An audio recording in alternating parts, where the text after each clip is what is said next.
Bachelor থাকতে Bangkok গিয়ে party করার ইচ্ছা সবার থাকে। ওই ইচ্ছা পুরা করতে আমিও গেছিলাম ব্যাংকক। যাবার সময় ফ্লাইটে হইয়া গেছে এই সিন। 19 জানুয়ারি 2025 সকালে উইঠা রেডি হইয়া ব্যাকপ্যাক কইরা আমি বাইর হইয়া গেছিলাম বাবার সাথে।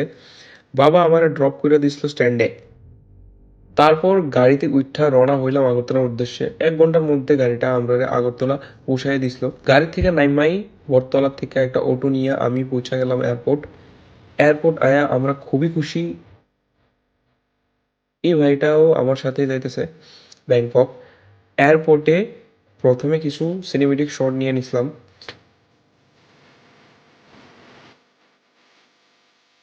যেহেতু আমরা একটু লেট আসলাম, তো তাড়াতাড়ি করে সিকিউরিটি চেকটা করায়া ওয়াশরুম থেকে ফ্রেশ হয়ে আইলাম।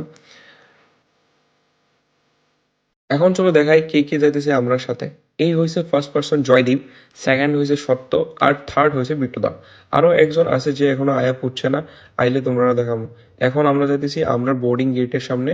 আমরা বোর্ডিং গেটটা আসলো 4। বোর্ডিং গেট থেকে বাইর হইয়া ফ্লাইটে যাবার সময় আমি দেখাইতেছিলাম আমরা ফ্লাইটটা, যেটা দিয়ে আমরা যাবো গুয়াহাটি। গুয়াহাটির থেকে আজকে রাত্রে আমরা ব্যাংককের ফ্লাইট।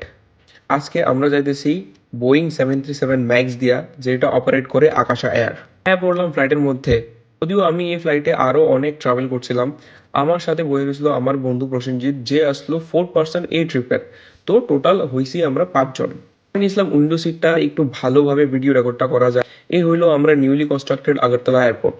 আর কয়েক সেকেন্ডের মধ্যে আমরা ত্রিপুরার মাটি চাইরা উঠা যাবো আকাশে। এই যে ফ্লাইট টেক অফ করে নিল, উপরে ওঠার সাথে সাথে ট্রিপের মজাটাও বাড়তেছিল। উপরে ওঠার পর সিনটা এত সুন্দর লাগতেছিল যে না দেখায় আর পারলাম না। এই ব্লগটা বড় না কইরা এখানেই এন্ড করি, বাকিটা নেক্সট পার্টে।